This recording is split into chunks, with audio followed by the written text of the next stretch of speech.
Hey, yeah, I've been wanting to get started in CrossFit for a long time now, and I was just wondering what you guys' prices are. $50 a month? Oh, you said $150 a month. Okay, so you're wanting to start CrossFit, but CrossFit seems so expensive. And yeah, it's no secret that CrossFit gyms do tend to be a little bit more expensive than your average commercial gym. So maybe you thought about starting CrossFit at home for free, but you just don't know how to get started, or you're not sure if you can even start CrossFit at home because you don't have any equipment. But I'm here to tell you that you do not need a CrossFit gym or any equipment in order to get started. And why do I say that? Well, we're going to be covering that in this video. Also, this video is kicking off a brand new 4-part series on how to start CrossFit at home with little to no equipment. So if you're interested in that, subscribe so you don't miss those upcoming videos.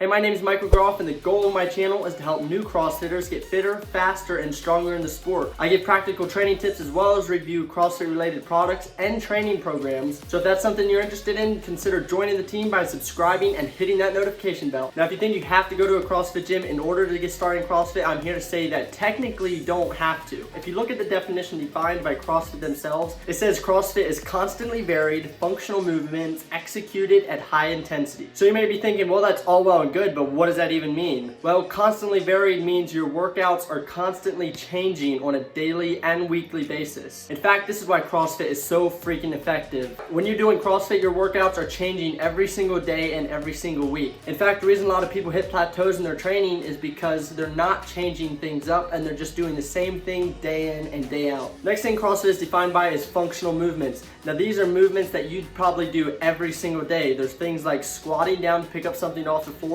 stepping up onto something, or pulling yourself up to something. In fact, in the fitness world, we call these squats, step-ups, and pull-ups. I bet your mind was just blown. Now, you can vary your training and do functional movements, but it's the last thing in CrossFit's definition that adds the secret sauce, and that is executing your workouts at high intensity. Adding high intensity to your workouts will help you to burn more fat, and since you're performing high reps of strength building exercises like squats, push-ups, and pull-ups, you're going to build muscle as well. As you can see, you do not need to go to a CrossFit gym in order to start doing basic CrossFit workouts. In fact, you can start doing basic bodyweight CrossFit workouts in your garage or backyard. Now, if you're thinking, I probably won't get the full CrossFit experience doing it at home or in my garage, and I would have to agree with you there. If you choose to do your own CrossFit workouts at home, you are missing out on an amazing CrossFit community. In fact, that's one of the reasons why so many CrossFitters love CrossFit, not just because of the workouts, but because of the community. Also, if you do your workouts at home and don't have any equipment, you're gonna miss out on movements like the deadlift, squat cleans, or snatches. But on the flip side, there's still many complex movements that you can do at home without any equipment, such as the pistol squats. In fact, a lot of people have CrossFit gym memberships and have access to all that equipment. They cannot even do one single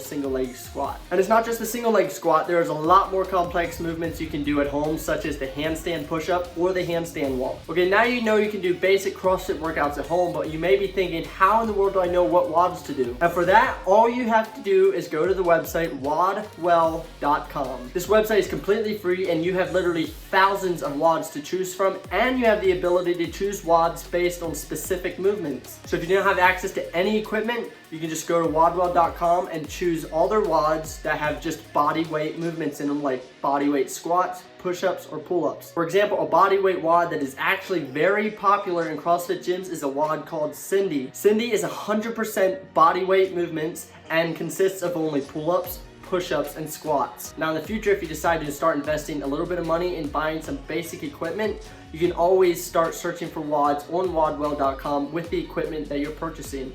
And some equipment that you can consider purchasing in the future are things like wall balls, slam balls, jump ropes, or a pull-up bar for your doorway. Now this video is about how to get started in CrossFit at home for free, but if you are interested in getting some basic CrossFit equipment, I will link to some of those things in the description below if you want to check that out. So if you have finally decided to start CrossFit at home, here are the next 2 steps to take. First, check out the playlist I put together. It should be somewhere on this video. In the playlist, I have videos on the best apps for tracking your workouts and nutrition. Since you're deciding to start CrossFit at home, these apps will help you a ton. The second thing you do is consider joining the team on my YouTube channel by subscribing and hitting that notification bell. The reason I say this is because I share practical training tips and review CrossFit related products and training programs that will help you get better at CrossFit. Anyway, I hope you enjoyed this video, but until next time, see ya.